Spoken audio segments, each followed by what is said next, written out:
Hello नमस्कार, welcome to Indore info live. आप सभी दर्शकों का बहुत बहुत स्वागत है इंदौर इन्फो के इस लाइव सेशन में, लाइव 1-to-1 में। और हम लोग देखते आ रहे हैं कि काफ़ी अच्छा रिस्पांस हमें शो का मिल रहा है।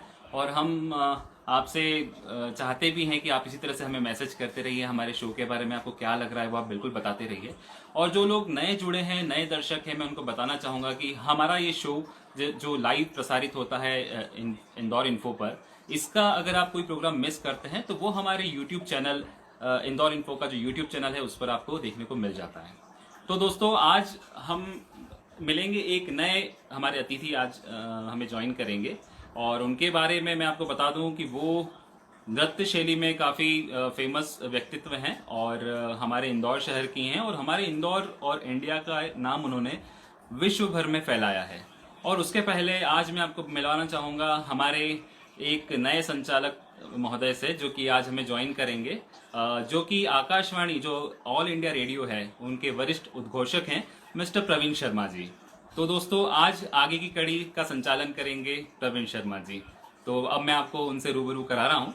बहुत बहुत धन्यवाद आनंद। आज इस कार्यक्रम में आकर मुझे भी बहुत अच्छा लग रहा है।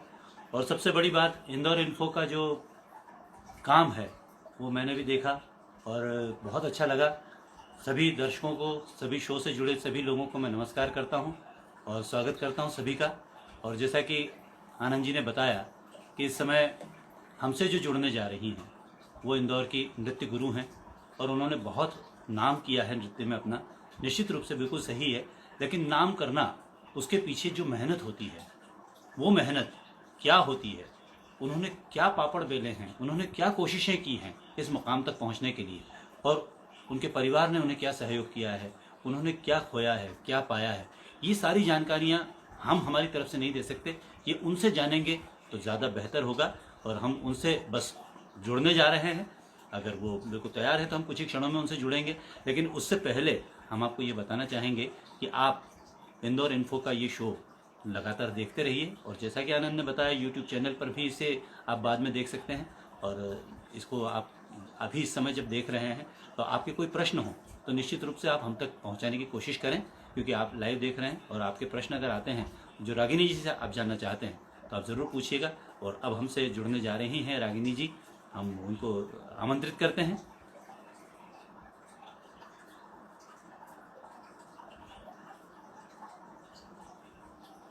ये वक्त है रागिनी जी से जुड़ने का। और रागिनी जी आज इस मंच पर आ रही हैं और रागिनी जी से हमारा एक पुराना संबंध रहा है, और वो संबंध रहा है संगीत का। दूरदर्शन पर उनके कई कार्यक्रम हमने देखे हैं और उनकी कई रिकॉर्डिंग्स में हम साथ में भी रहे हैं। रागिनी जी नृत्य के प्रति समर्पित हैं और उनकी जो शिष्याएं हैं और उनके शिष्य हैं, कई पुरुष भी हैं, और उन्होंने नृत्य में जो काम किया है वो ऐसा काम किया है कि वो एक कीर्तिमान स्थापित किया है उन लोगों ने। अगर हम ये देखें कि उनका जो नृत्य है उसकी शैली है, घरानेदार शैली एक अलग चीज़ होती है। और अगर व्यक्ति घराने के अतिरिक्त अपनी रचनात्मकता अपने नृत्य में या अपनी कला में जब डालता है तो उसकी बात कुछ और होती है। और जब वो बात हमको दिखाई देती है तो निश्चित रूप से आम नृत्य करने वालों से वो उसको एक अलग मुकाम पर खड़ा करती हैं। रागिनी जी निश्चित तौर पर उन्होंने देश में बहुत सारे शोज़ ऐसे किए हैं जो उन्होंने अपनी प्रतिमान स्थापित किए हैं, और इन प्रतिमानों को हमने सराहा है, देखा है, और कई पुरस्कार उन्हें प्राप्त हुए हैं, कई सम्मान उन्हें प्राप्त हुए हैं। उनकी संस्था खुद की है जिसके बारे में वो खुद अभी कुछ ही क्षणों में बताएंगी। हमसे जुड़ ही रही हैं, हम उनका रास्ता देख रहे हैं। और क्योंकि इंदौर की वो शान है, और इंदौर एक ऐसा शहर है जहाँ कलाकारों का जो सम्मान है वो बहुत ज़्यादा होता है, क्योंकि ये कला से जुड़ा शहर है, संगीत से जुड़ा शहर है, और संगीत इसकी रगों में बहता है। आज जब लॉकडाउन की जो स्थिति चल रही है, जिस तरह से कोरोना वायरस की वजह से लोग घरों में बंद है, लेकिन कला ज़्यादा उभर कर आ रही है। हम सोशल मीडिया पर देख रहे हैं जो कई कलाकार जो अपने अंदर कला छुपाए हुए हैं, आज इस मंच पर, इस तरह के मंचों पर अपनी प्रस्तुतियां दे रहे हैं और लोग उन्हें पसंद कर रहे हैं। हम कई स्थापित कलाकारों से बड़े कलाकार हम घरों में छुपे हुए देख रहे हैं जो अब निकल कर आ रहे हैं। और ऐसे में इंदौर की इस नगरी ने जिन कलाकारों को रास्ता दिया है, जिन कलाकारों ने इसमें रास्ता बनाया है, आज भले ही रास्ते पर लोग नजर ना आए, लेकिन उनके रास्ते नए नए खुलते चले जा रहे हैं। रागिनी जी भी हमारे साथ बस अब जुड़ने ही वाली हैं। हम कोशिश करते हैं कि एक बार फिर देखते हैं कि रागिनी जी इस समय हमारे साथ हैं या नहीं हैं। बहुत सारे लोग हमसे जुड़े हुए हैं और ये आशीष जी हैं जिन्होंने ज्वाइन किया है। बहुत बहुत धन्यवाद। आप देखते रहिए इस तरह से हमारे इस शो को, और कुछ ही क्षणों में रागिनी जी हमसे जुड़ेंगी। और ये हमारे बहुत सारे साथी हैं जो इस समय लगातार हमें मैसेज भेज रहे हैं, हमें वेव कर रहे हैं और देखना चाह रहे हैं। ये प्राची शर्मा हैं। प्राची शर्मा जी, स्वागत है आपका। निश्चित रूप से आपको बहुत आनंद आएगा रागिनी जी से जुड़कर। और बहुत सारे नाम हमें नज़र आ रहे हैं जिसमें कि इतनी तेज़ी से लोग जुड़ते चले जा रहे हैं। ये योगिनी जी हैं जो हमसे जुड़े हैं, स्वागत है आपका बहुत बहुत। और इस समय हम एक बार कोशिश करके देखते हैं कि रागिनी जी इस समय हमारे साथ हैं या नहीं हैं।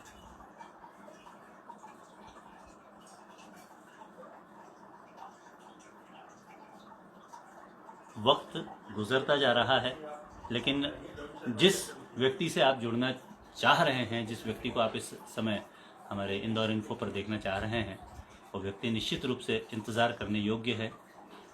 हम उनका इंतज़ार ज़रूर करेंगे। आप भी इंतज़ार कर रहे हैं कि उनकी आवाज़ें, उनकी रचनात्मकता आप तक पहुँचे, उनके काम आप तक पहुँचे, वो अपने शब्दों में खुद बताएं अपनी उपलब्धियाँ। हम ये निश्चित रूप से जानना चाहेंगे उन्हीं से, क्योंकि हम लोग कई बार किताबें पढ़ते हैं, कई बार अखबार पढ़ते हैं, कई बार हम बहुत सारी चीज़ें ऐसी पढ़ते हैं जिसमें उनका नाम, उनका जिक्र होता है। तो जिक्र जो है उनका जब हम करते हैं, तो हम पढ़ते हैं अखबारों में, जब हम पढ़ते हैं उनका जिक्र पढ़ते हैं, तो हमें लगता है कि इस व्यक्ति के बारे में हमें डिटेल में जानना ज़रूरी है।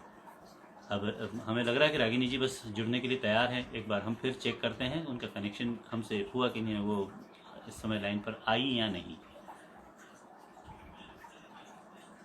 रागिनी मुखर्जी हमें दिखाई देगी अभी, और बस कुछ ही क्षणों में हम उनके साथ होंगे। देखिए, ये जो वक्त है लॉकडाउन का, इस समय पर इंदौर इन्फो जो हमारा चैनल है, जो हमारा प्लेटफॉर्म है, वो ऐसे कलाकारों को मंच देने का काम कर रहा है जिन्होंने कई उपलब्धियां हासिल की हैं और कई उपलब्धियां हासिल करने की दिशा में आगे बढ़ते जा रहे हैं। और ऐसे ही रागिनी जी भी एक प्लेटफॉर्म, एक मंच है जहां पर छोटे छोटे कलाकार उनके सहारे मंजिलों को पा रहे हैं, आगे बढ़ रहे हैं। और इन कलाकारों का हम जब जिक्र करेंगे, उनकी शिष्याओं का वो जिक्र करेंगी जिन्होंने नाम कमाया है, तो ऐसे कलाकारों से जब हम जुड़ेंगे तो हमें पता चलेगा।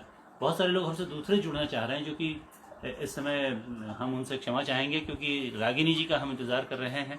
अगर ये लाइन फ्री रही तो रागिनी जी निश्चित रूप से हमसे जुड़ पाएंगी। डॉक्टर रागिनी मक्खर एक ऐसा नाम, नृत्य गुरु, कला गुरु और इंदौर की धड़कन है, क्योंकि नृत्य में एक ऐसा स्थापित नाम है जहाँ देखिए बस कुछ ही क्षणों में हम देख रहे हैं कि कहीं ना कहीं रागिनी जी कोशिश कर रही हैं उधर से, दिखाई नहीं दे रही हैं अभी। बहरहाल हम फिर से अपनी बात करना चाहेंगे। इंदौर ऐसी कला की नगरी रही है जहाँ पर पुरुदाधीज जैसे कलाकार रहे हैं। पुरुदाधीज, डॉक्टर पुरुदाधीज एक ऐसे कलागुरु हैं। हम दूसरे कलाकारों की हम बात फिर करते हैं। रागिनी जी, हम आपका स्वागत करते हैं। कुछ ही क्षणों में बस हमें वो दिखाई देंगी। रागिनी जी नमस्कार। नमस्कार प्रवीण भैया, कैसे हैं आप? So nice, very very fine. बताइए। आपका स्वागत है इस मंच पर, इंदौर इन्फो के। थैंक यू और थैंक यू सो मच। बहुत सारे आप आपके स्क्रीन पर भी देख पा रही होंगी कि इतने लोग आपसे जुड़ना चाहते हैं, इतने लोग आपको देखना चाहते हैं। ये इंदौर इन्फो की लोकप्रियता नहीं है, ये आपकी लोकप्रियता है। My pleasure. नहीं माध्यम से हम ये बहुत ही अच्छा लग रहा है आज आपसे। तो जी, सबसे पहले तो ये बताइए कि आप इतने लेट कैसे हो गई जुड़ने में? नहीं मैं लेट एक्चुअल में मैं कनेक्शन में देख रही थी, लेकिन मैं भेज रही हूँ, लेकिन वो हो नहीं पा रहा था। ये वाला मैं टाइम की बहुत पक्की हूँ। मैं 4:45 से मैं वर्क कर रही हूँ और 5 मिनट पहले मैं यहाँ पे आके अपनी जगह पे बैठ गई थी कि मुझे बहुत एक्साइटमेंट है कि आज मुझे इंदौर इन्फो से कनेक्शन हुआ है और उसके जरिए मैं अपनी बात सबको बोलना चाहूंगी ऐसा। बिल्कुल, आपकी बहुत सारी बातें जानने के लिए हमारे बहुत सारे श्रोता, बहुत सारे दर्शक और बहुत सारे जी शो देखने वाले इस समय हमसे जुड़े जी हैं। और इन बातों का जी। सिलसिला, अगर आपकी इजाज़त हो तो हम शुरू करें कुछ प्रश्नों का? प्लीज प्लीज प्रवीण भैया, वैसे भी हम बहुत लेट हो चुके हैं और मैं सॉरी बोलना चाहूंगी जितने भी दर्शक हैं और कि थोड़ा सा टेक्निकली थोड़ा सा कभी कभी प्रॉब्लम हो जाती है तो देर हो जाती है, पर कभी मैं देर कोशिश नहीं करती कि देर हो ऐसा। नहीं, नहीं, नहीं, नहीं, ऐसी कोई बात नहीं। हम तो बस इसीलिए एक ऐसी छोटी-सी बात से शुरू करना चाह रहे थे कि कहीं न कहीं हम्म, जो विलंब हुआ है तो हमारे जो दर्शक हैं उनको जी इंतज़ार करना पड़ा, लेकिन किसी एक अच्छी बात के लिए इंतज़ार करना बहुत अच्छी बात है। तो रागिनी जी, आप तो जी सबसे पहले हमें ये बताइए कि इस मकाम तक पहुँचने का जो सफ़र है, उसकी जी। सबसे पहली शुरुआत आपको कहाँ से हुई? क्योंकि बचपन से आपके अंदर शायद ये लगन रही होगी, जो बिल्कुल आपको बिल्कुल। नृत्य के रूप में आपको अंदर से एक तड़प रही होगी कि मुझे इसमें कुछ हम्म, करना है। ऐसा कुछ सोचा था आपने? कब सोचा? किस उम्र में अ, सोचा? देखिए एक सबसे बड़ी बात तो मेरी मम्मी जो है, मेरी माता जी ने मुझे 2.5 साल की उम्र से इसको लगाने के लिए, डांस की शिक्षा देने के लिए मुझे इस मार्ग पे चलाने के लिए प्रस्तुत किया। उसके बाद ये कह सकते हैं कि जब मैं 4-5 साल की हो गई तब मुझे अच्छी तरह से समझने लगा था कि मुझे क्या करना है और 5 ईयर के आने के बाद मैंने डिसाइड कर लिया था। बचपन से मेरा सपना था कि मुझे कथक आर्टिस्ट बनना है क्योंकि बचपन में मैं मेरे गुरु के, सितारा देवी जी के और बड़े बड़े लोगों के प्रोग्राम देखा करती थी। मेरी माँ जैसे बचपन में होता है ना कि बच्चों को टीवी दिखा रहे हैं, कार्टून दिखा रहे हैं, हुँ, मेरी माँ रात के समय में उस समय नेशनल प्रोग्राम आया करता था दूरदर्शन पे, तो मेरी माँ जगा के बिल्कुल। मुझे वो दिखाया करती थी कि तुझे ये बनना है। तो हुँ, वो माता जी का मेरा सपना है था जो मैं आज पूरा किया है पूरा मैंने कर रही हैं। और अभी भी सिर्फ़ कोशिश किया है नहीं है आपने, कर देगी। बहुत काफ़ी हद तक उसको उनके सपने से कुछ ऊपर काम किया है आपने। क्योंकि उन्होंने शायद ये थैंक नहीं यू। सोचा होगा कि इस लेवल तक आप नृत्य को ले जाएँगी। अगर आप उसको इस नृत्य जी को इस लेवल तक लेके गई हैं, तो ये उनकी खुशकिस्मती भी है और उनका जो सपना है, उनका जो आपके लिए आशीर्वाद है, वो यहाँ फलीभूत होता जी, दिखाई दे रहा है। बिल्कुल रागिनी बिल्कुल जी, सही है। सबसे पहले आपने घर में शुरुआत जब नृत्य की, तो आपके जी, प्रथम गुरु कौन रहा? मेरी प्रथम गुरु वैसे तो मेरी मम्मी है, लेकिन मेरी माताजी से पहले मेरी गुरु श्रीमती सितारा देवी जी का मैं कहना चाहूँगी कि जिनके घर आँगन में मैंने कथक की पहली कदम शुरुआत की थी और उसके हुँ, बाद मेरा सिलसिला बढ़ता गया, आगे मैं बड़ी होती गई, मेरा स्थान चेंज होता गया, मेरे गुरु लोग भी चेंज होते गए और ऐसे करके बहुत सारे गुरु लोगों का आशीर्वाद मिलके मुझे ये सौभाग्य मिला और ये कला मुझे मिली। तो उन गुरु लोगों का मैं एक बार बिल्कुल नाम लेना चाहूँगी क्योंकि बगैर गुरु के तो अवश्य। मार्ग है ही नहीं। बिल्कुल ये कला में तो नहीं, बोलना बिल्कुल नहीं है, बिल्कुल। शायद कनेक्शन कुछ कट रहा है, लेकिन बिल्कुल सही कहा। अभी बिना गुरु के ज्ञान नहीं है, जहाँ तक संगीत की बात है। हम लोग इस बात से बिल्कुल इत्तेफ़ाक रखते हैं। रागिनी जी, आप अगर हमें सुन पा रही हैं? हाँ, हेलो। हाँ, हुँ, हेलो प्रवीण हाँ भैया। जी, अपनी बात बिल्कुल, हाँ, बिल्कुल, अपनी बात जारी रखिए। हाँ, तो मेरे गुरु में सबसे पहले श्रीमती सितारा देवी जी आती हैं, उसके बाद फिर मैंने राजकुमार ठोलिया जी से सीखा, उनके अंडर मैंने बीए किया, फिर श्रीमती सुचित्रा हरमकर जी से मैंने एमए किया। उसके बाद शमा भाटे जी को मैंने ज्वाइन किया और उनके आशीर्वाद मुझे मिला। फिर पंडित सुरेश तलवलकर जी जो पद्मश्री हैं, उनसे मुझे सानिध्य मिला। तो ऐसे 22-23 सालों का सानिध्य रहा, जिसकी वजह से आज मैं यहाँ हूँ और ये सब मेरे गुरु लोगों का आशीर्वाद है, जिसकी वजह से आज मैं ये कला को कर पाने की कोशिश भर कर रही हूँ और बिगड़ गुरु कृपा के कुछ भी संभव नहीं है। प्रवीण भी आप तो जानते हैं इस कला से, आप खुद भी बहुत अच्छे बिल्कुल, बांसुरी वादक हैं और बहुत बड़ी फैन हूँ मैं आपके। आप बहुत अच्छे मतलब बोल, आपकी वाणी में बहुत सुंदर सरस्वती का वास है आपकी वाणी में। तो मैं आपके बहुत और मुझे देखिए बहुत देखिए मतलब जी, सरप्राइज भी है और अच्छा भी लग रहा है कि आप मेरा इंटरव्यू ले रहे हैं। मैं कब से सोच रही थी कि प्रवीण भैया के साथ एक इंटरव्यू का सेशन होना चाहिए और भगवान ने आज मेरी सुन ली। ज़रूर, शायद और ज़रूर। कुछ मांगती तो वो भी मुझे मिल जाता। तो जो गुरु की बात आपने की थी कि आपको इतने सारे गुरु मिले और जी आपने इतना हर जगह से ज्ञान प्राप्त किया। तो जी। गुरु शिष्य परंपरा में आपका विश्वास कितना है? आप इसको कितना मान देती हैं? क्योंकि आजकल बहुत तरीके से संगीत और नृत्य और इसकी शिक्षा दी जा हाँ रही है, लेकिन जी। मुख्यतः गुरु शिष्य परंपरा संगीत में आपके नृत्य में क्या मायने रखती देखिए, गुरु शिष्य परंपरा में बिगर गुरु के संस्कार संभव ही नहीं। बिगर गुरु के संस्कार संभव ही नहीं है। अगर संस्कार चाहिए आपको तो गुरु की वाइब्रेशन जरूरी है, उनका आशीर्वाद जरूरी है। और हमारी कला तो ऐसी है कि बिगर गुरु के संभव ही नहीं है। और जहां तक मेरा है कि शक्ति होगी गुरु में, उतनी कला आपकी उन्नत होगी और उतनी कला आपकी निखर के सामने आएगी। तो मुझे लगता है एक गुरु को समर्पित भाव से सरेंडर करके गुरु से सीखना चाहिए, ऐसा मुझे लगता है। और ऐसा लगता नहीं है ही, ये हमारी सिर्फ एक हमारी परंपरा में ही हमारी गुरु शिष्य परंपरा जीवित है। अदरवाइज और किसी भी फील्ड में ये चीज में देख नहीं पाती हूँ। और ये जो पावन रिश्ता, ऐसा कहते हैं ना कि जो माता पिता का जन्म का संबंध होता है, मुझे लगता है कि गुरु का जन्मों जन्मों का संबंध होता है। कि भगवान ने जो मुझे गुरु दिए हैं, मैं हर जन्म में मुझे वही गुरु प्रदान करें, मुझे वही आशीर्वाद दें और मुझे उन्हीं से सानिध्य मिले। बस यही मेरी ईश्वर से प्रार्थना है। जब भी मैं भगवान से प्रार्थना करती हूँ, मैं यही कहती हूँ कि भगवान हर जन्म में मुझे यही सब गुरु दें, इन्हीं का सबका आशीर्वाद मेरे जीवन में रहे।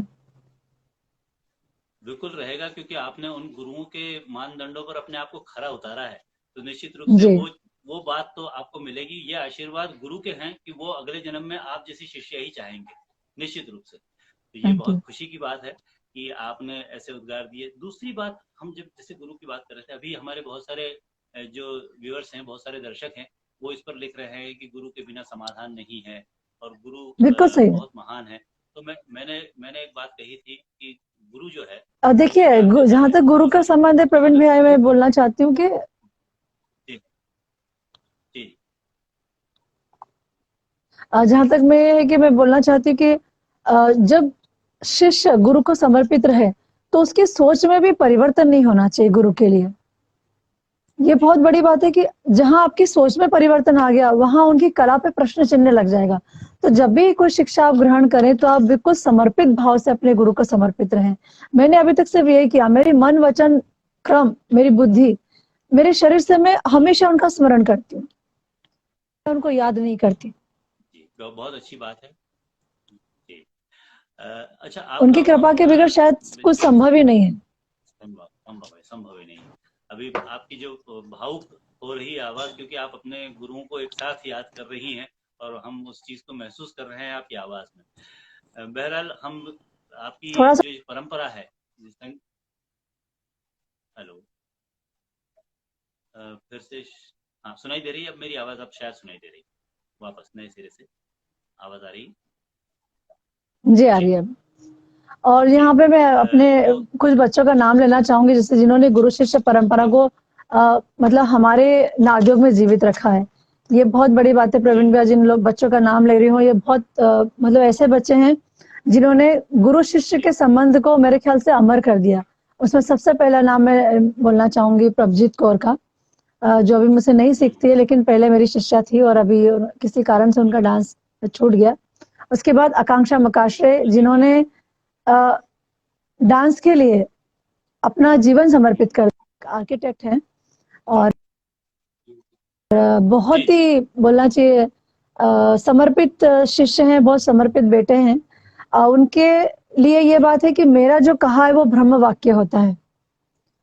तो ये 3-4 बच्चे ऐसे हैं कि मैं क्या बताऊं, मतलब मैं अभिभूत हूँ। और दूसरी बात, हमारे इंदौर में यदि देखा जाए, मेरे इंस्टीट्यूशन में अगर इंदौर के बच्चों में देखा जाए तो गौतम सिंह राज, नताशा सरस्वती और विधि नागर, ये ऐसे बच्चे हैं जिन्होंने गुरु शिष्य परंपरा की एक ऊंचाई को सेट किया है।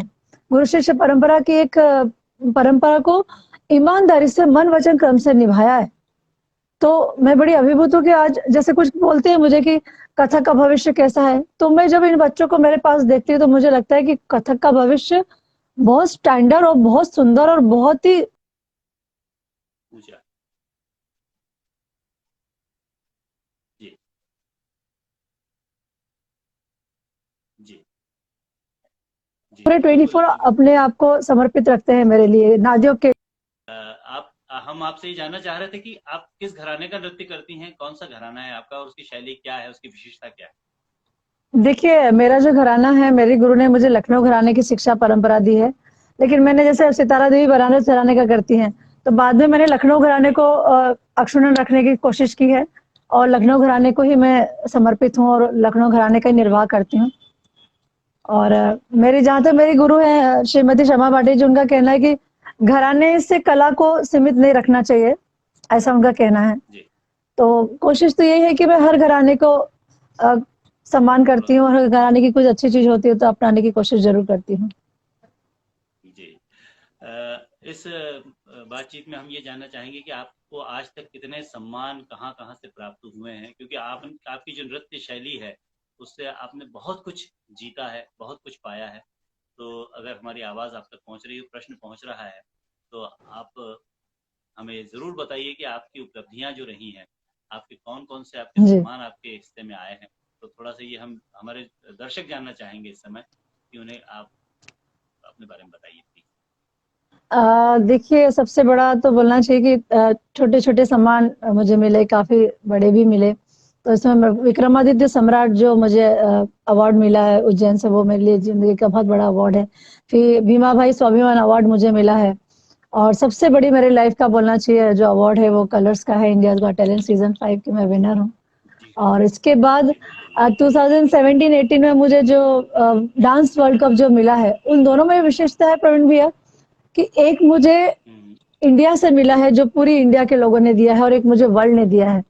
तो दोनों जगह की ये फीलिंग थी कि एक मुझे अपने देश में मिला है, एक मुझे पराए देश में जब मैंने इंडिया का फ्लैग पकड़ा और मुझे स्टेज पे जब इनवाइट किया गया और हमारे नेशनल एंथम हमारे लिए बजाया गया उस समय, तो वो मेरे लिए इतना सुखद क्षण था। तब मुझे एहसास हुआ कि क्या बात है, मैं इंडियन हूँ और मुझे उस समय अपने इंडिया पे प्राउड होने मुझे बहुत प्राउड हुआ। और बोलना चाहिए कि हुँ, वो मेरे जिंदगी का सबसे सौभाग्यशाली डे था जब नाम अनाउंस हुआ विदेशों में और भारत का एक परंपरा का एक सम्मान हुआ। तो बहुत काफी अच्छी बात है और मस्त जी, मतलब। जी। जी, जी। जी, जी। और जहाँ तक कथक की बात है, तो कथक नृत्य तो अपने आप में एक ऐसी विधा है कि जिसमें सब तरह के नृत्यों की झलक हमको नज़र आती है। हम विश्व के कई जी नृत्यों की झलक उसमें देख पाते हैं और जी ऐसा लगता है कि अंग संचालन जो भी उसमें होता है, मुद्राएँ, भाव मुद्राएँ होती हैं, वो एक मनुष्य की स्वाभाविक भाव मुद्राओं से बहुत मेल खाती है। अगर वो बिल्कुल भाव सही प्रदर्शन है। करता है, तो हर लीला उसमें नज़र आती है, हर मनुष्य के जीवन का हर अंग उसमें नज़र आता है। जी आपकी जो ये नृत्य की जो शैली है, आपने जी निश्चित रूप से घरानेदार नृत्य शैली को अपनाया और मुख्य रूप से जितने भी आपके नृत्य के जो फॉर्म्स हैं, वो आप अपने तरीके से उनको बनाती हैं, रचती हैं। लेकिन आपकी जो रचनात्मकता है, उसमें कथक से हट के उसमें और क्या आप डालती हैं जो कि नज़र आता है, उसमें दिखाई देता है?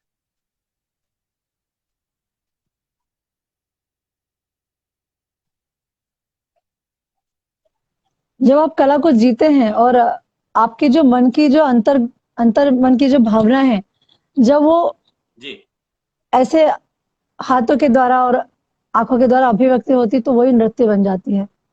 नृत्य के लिए मुझे लगता है भाव सीखना नहीं पड़ता है, भाव अंदर से पैदा हुँ, होता है। आप जब किसी जी, चीज को बहुत ज्यादा डीपली कनेक्ट होके और काम करेंगे तो मुझे लगता है कि वो सुंदर, वो हर चीज को एहसास, जब सीधी सी बात में अगर कहना चाहूँ तो यदि आपकी कला का आपने एहसास किया और आपने उसको अनुभूति ले ली है तो सामने वालों को आप जी, अनुभूति दे पाए कभी जी। एक्सपीरियंस करना बहुत जरूरी है, अदरवाइज एक्सपीरियंस करना बहुत मुश्किल रहेगा, सामने वाले को समझाना बहुत मुश्किल रहेगा।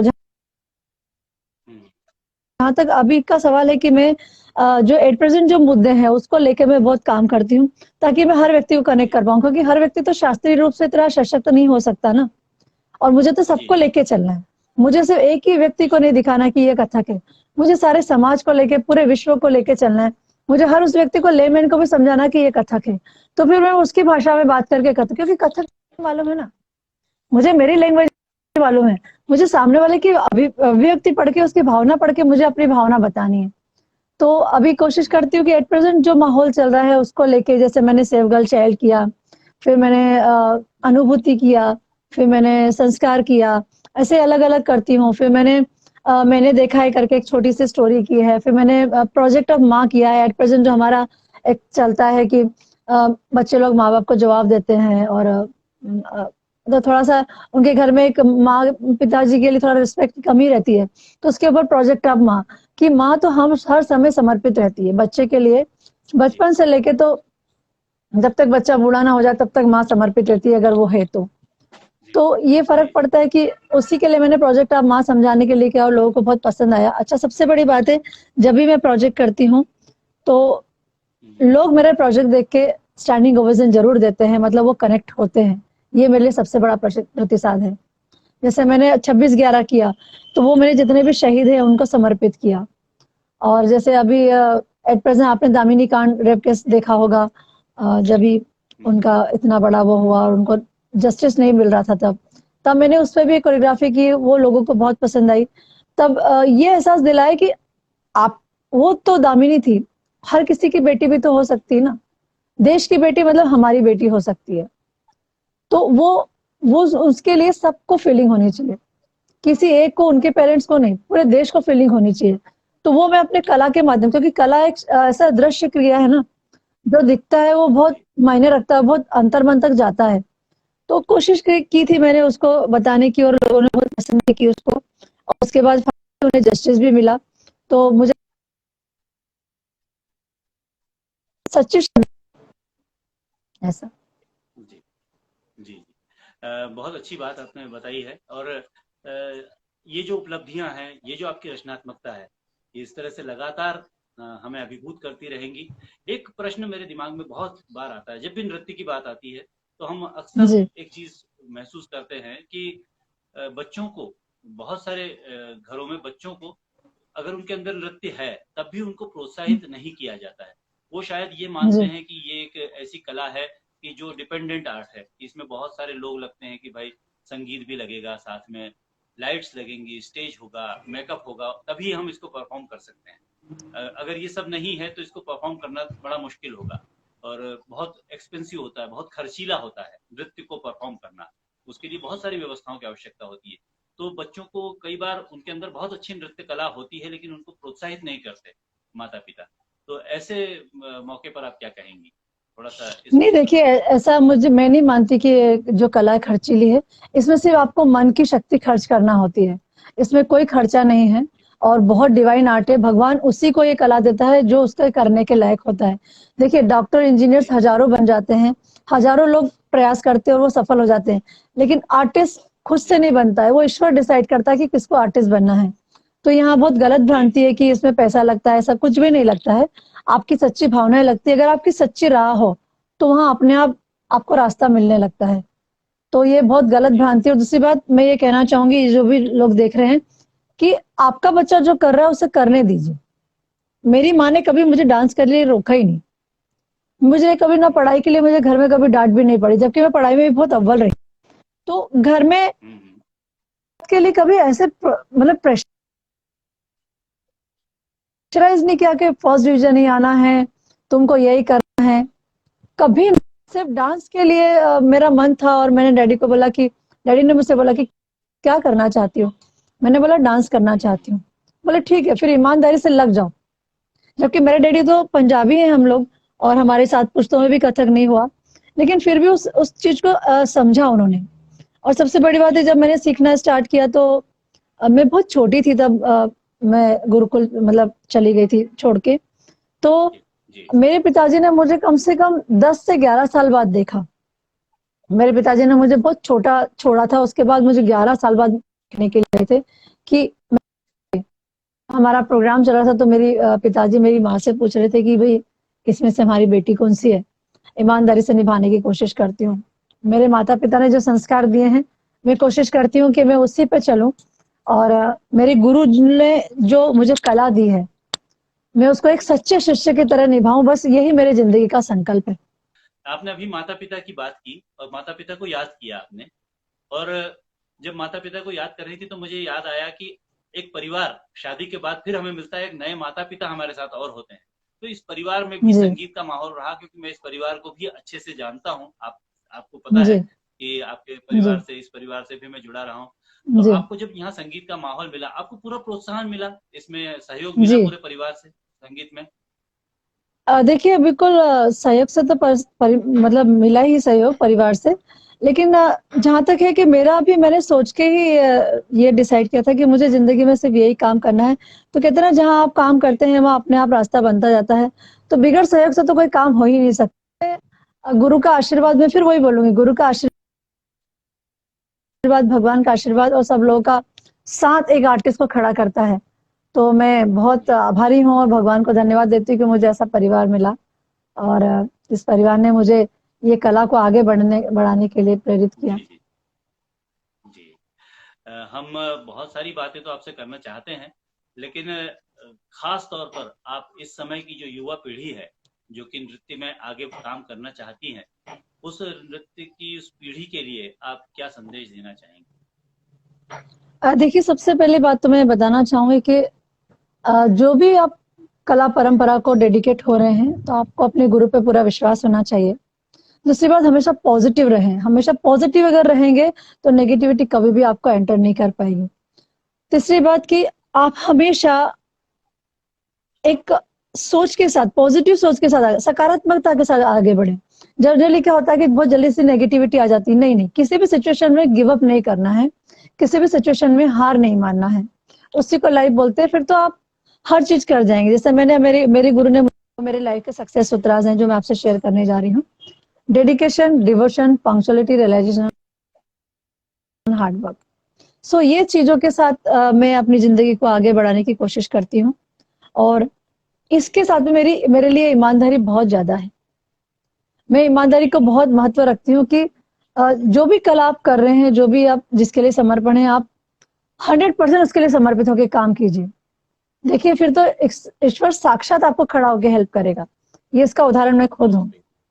जहाँ जी आपने बिल्कुल। सोच लिया और आपके मन में बहुत सुंदर भाव है, सुंदर विचार हैं, तो ईश्वर भी आपको जी हर व्यक्ति, हर कायनात आपको साथ देगी उसके लिए। और जी। कभी भी ज़िंदगी में आपकी ना बात। शब्द को हटा दीजिए, ना नेगेटिविटी नहीं चाहिए। जी जी। तो हम आपको धन्यवाद देते हैं, आपने हमसे जुड़कर इतनी सारी बातें की और अभी बातें बहुत सारी रह गई हैं। हम निश्चित रूप से अगले किसी शो में आपसे फिर जुड़ेंगे और हम आपसे फिर ये सारी बातें करेंगे। आज के लिए आप हमसे जुड़ी, उसके लिए हम रागिनी जी आपको धन्यवाद देते हैं और शेष बातें हम अगले शो में कभी न कभी आपसे ज़रूर करेंगे और बहुत सारी बातें होंगी और बहुत सारी बातें जो रह गई हैं वो हम आपसे जुड़कर फिर से करेंगे। आज के लिए हम आपसे नमस्कार कहते हैं और आपको धन्यवाद देते हैं कि आप सो इंदौर इन्फो मच। के इस शो पर 1 to 1 में जुड़ी, आप सीधे हमसे लाइव। जी आपको भी बहुत बहुत धन्यवाद और हम भविष्य में फिर आपसे जुड़। नमस्कार।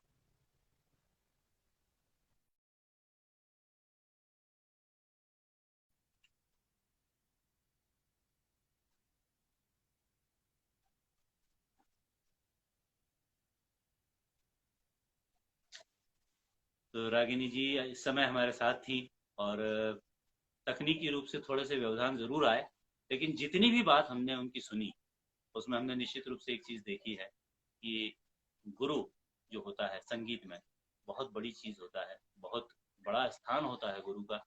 और गुरु के सानिध्य के बिना शिष्य कुछ नहीं कर सकता। रागिनी जी ने जो कुछ भी वचन अपने कहे उसमें निष्कर्ष यही निकलता है, यदि आपको बड़ा कलाकार बनना है तो अपने गुरु के प्रति समर्पण भाव आपको रखना होगा, साथ ही आपको कला के प्रति समर्पण भाव रखना होगा। आज ये बातें हमने उनसे जानी और इस शो में मुझे भी उनके साथ बात करने का जो अवसर मिला उसे पाकर मैं बहुत खुश हूँ और भविष्य में भी उनसे फिर से बात होंगी। और आज के इस शो को हम यहीं समेटते हैं और आगे भी शो चलते रहेंगे। बाकी की जानकारी हमारे साथी आनंद आपको देंगे। मैं आपको कहता हूँ नमस्कार।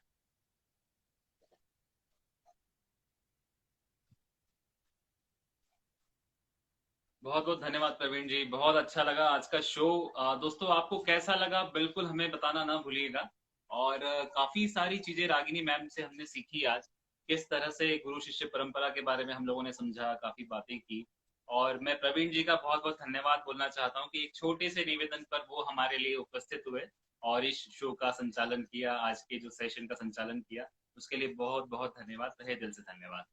तो दोस्तों मैं अब इस प्रोग्राम को यहीं समाप्त करता हूं और आपको कल के प्रोग्राम के बारे में थोड़ी जानकारी देना चाहूंगा कि कल शाम ठीक 5 बजे इंदौर इन्फो पर ठीक इसी चैनल पर हम लोग फिर लाइव सेशन में जुड़ेंगे एक बार फिर।